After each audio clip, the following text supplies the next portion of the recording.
Hello, good people of YouTube. Sealord here, and today we are discussing a ship that I didn't really fully understand upon her original release, and here, some 4 years later, I still don't fully know what this thing is supposed to be. And that ship is the Tier VII Premium Soviet battleship, the Poltava. Now, the Poltava has a couple of interesting things going for her. First off, unlike her tech line counterparts, she does not get the Soviet battleship dispersion gimmick. If you don't know, the Soviet battleships, the tech line ones at least, have this dispersion gimmick to where essentially at closer ranges, their dispersion is much better. That's a TLDR description. There's a lot of technical brouhaha that goes into it, but that's essentially how it goes. The Poltava has standardized battleship dispersion, which means that at longer ranges, theoretically and on paper, her dispersion should be better. So that's one thing she's got going for her. The other thing is that she has some rather small guns for her nation and for her tier. She is armed with 9 14-inch guns, whereas if you look at her tech line counterpart, the Sinop has 9 16-inch guns, which are some absurdly large guns for Tier 7 to have, but hey. Now, that's a little odd because the Soviet battleships tend to, for the most part, have larger-ish guns for their tier, so that's odd. And the Poltava herself isn't that well armored in comparison to her tech line counterparts. The Soviet tech line is notorious for being some incredibly tough nuts to crack.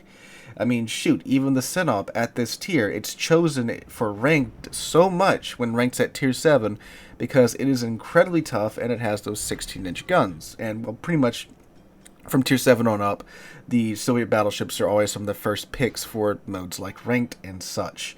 So she doesn't have that, which is very strange. Her giant bow is easily pinnable because while the Sinop does have 26mm plating too, she's got a massive icebreaker bow that protects most of it. Now the Poltava does have that as well, but it's much smaller. And the Poltava is quite quick. Another thing about the Soviet battleships is that they are generally pretty slow. But not the Poltava. The Poltava can get up and go at 30.5 knots if you have the speed flag equipped, which is pretty dang good for Tier 7. So you throw all this in a bag, shake it up, and you get the Poltava. Now, in the past, the Poltava has been described by many on the forums and on the subreddit as being one of two things that I see, posted for the most part. One thing is that she's supposedly a Tier 7 Slava, or as the Slava was known back in the day, the Pobeda. Not from my experience. While her dispersion is normalized, she's still very much, from my experience at least, has Tier 7 battleship dispersion. In that the shells, more often than not, are pretty shotgunny. Now, every now and then, just like any Tier 7 battleship, you do get a roll where the shells are pretty tightly packed. But in most cases, nah, I really wouldn't want to operate the ship from its maximum range that much, and it's not like the Slava, where the Slava has the inverse gimmick of the Soviet battleships. The Poltava does not have that. It's just normal battleship dispersion. So I find that odd that comparison is brought forth a lot between the Slava and the Poltava. So I would very heartily disagree with that statement. Now, the other claim is that she is meant to be a battle cruiser, which that's a little bit more along the lines of what I see and what I play her as. And also, along with that claim, you usually see the claim of, oh, well, she has 14-inch guns as opposed to 16-inch guns, so you'll get a lot less overpins. Well, while they are 14-inch guns, they are still very much Soviet shells, in that they are quite quick. The AP, for example, comes out of the tubes at 895 meters a second. At Tier 7, that is insane. That is crazily fast. Now, keep in mind, too, this is a Tier 7 battleship, which means you are going to be going up against Tier 7, Tier 6, and Tier 5 cruisers a lot. I don't know if you guys have played those cruisers, but their armor is not really there. So, when you are shooting at cruisers, you're just going to zip right on through them with that AP. And even when you do come into contact with some of the more heavily armored cruisers, for example, I did run into a Talon when I was playing the Poltava, it still zipped right through the Talon.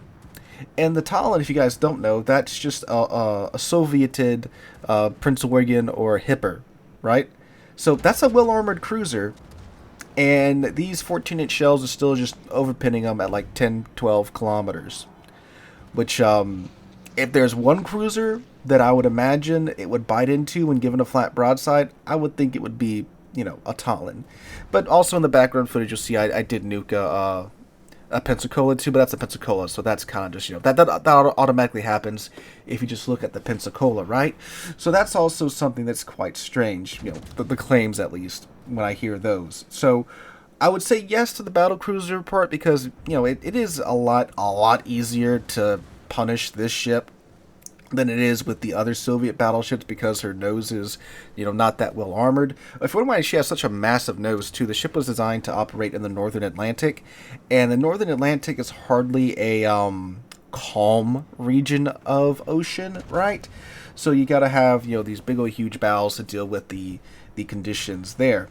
Now, what is also interesting about the Poltava is that she was one of the designs. She of course wasn't built like 90% of the Soviet battleship tech tree. But anyway, she was designed to counter the Scharnhorst and the Gneisenau. And you can kind of see, with that in mind, what they were going for here. So it's, a more of a battle cruiser-y type ship. It's fast. It's got slightly larger guns than it would need to deal with, like, cruisers and stuff. But since it was designed to deal with the Scharnhorst and the Gneisenau, okay, 14-inch guns, since those guys have smaller guns, right? So you're still trying to be a fast, armored ship, right? And that is kind of how I play it as well, more along the lines of like Scharnhorst. So what I do with Scharnhorst nowadays is that I just build into the guns, I play it like a large cruiser, right? And when I revisited the Poltava for the purposes of this video, I did the same. Now, in my past Poltava videos, I played her kind of like Roma, because she has that same type of, okay, her guns have incredibly high velocities, they're going to overpin most of the cruisers, but if you can find something chunky, they'll bite and pin that.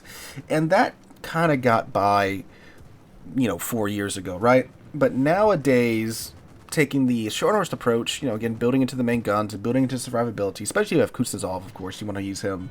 I played it more like I would, a large cruiser. Because you got to remember, 4 years ago, we didn't have too many of these, like the Aegir, the Alaska, Siegfried, and all that jazz. We didn't really have too many of those back in the day. So, yeah, but now I'm playing like one of those, kind of sticking with the group of ships, making sure there's someone a bit more tanky around for you, and you just, play it like that. You run around, and you don't really ever stop and sit there and try to tank like a battleship. She did pretty well. Surprisingly so. And, I mean, matchmaking-wise, Tier 7's a bit more comfortable because Tier 9 ships are being yoinked up into super ship games so much now. So you're usually, like, mid or top tier at Tier 7, and that's pretty nice. Now, of course, at Tier 7, too, you do have a lot more submarines. You have a lot more CVs around as well. So there is that. But, I mean, with a ship as maneuverable as the Poltava, well, not that maneuverable, I guess I should say, a ship as fast as the Poltava, because the ship's not very maneuverable. The ship is incredibly long. Like, you can park it next to an Iowa, and it's pretty much the same length as an Iowa. It's a big ship, right?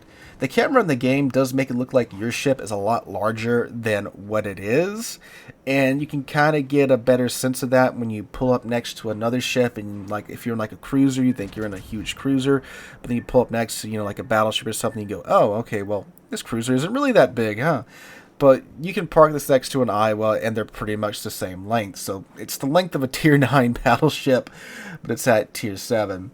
But anyway, yeah, so because of that, you have a huge turning circle radius. If you want to turn this thing around, her radius is 1,000 meters. So, yeah.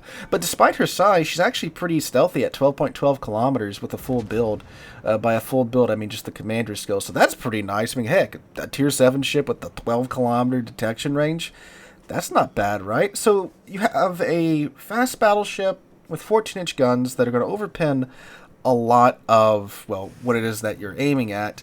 But when you do find those more heavily armored targets like the battleships and the aircraft carriers and those, like, cruisers that do have a ton of armor, they're pretty nice. They do also have a 28-second reload to go with them as well. So while you are overpinning a lot, you are at least throwing shells downrange at a decent click. And of course, if you have adrenaline rush and such, and the more you take damage, the faster your reload's going to be. So you do have that going for you as well. So in today's World of Warships, the Poltava, if played like essentially a large cruiser, is pretty decent from my experience at least. I mean, for a Tier 7 battleship, it's, you know, it's pretty good.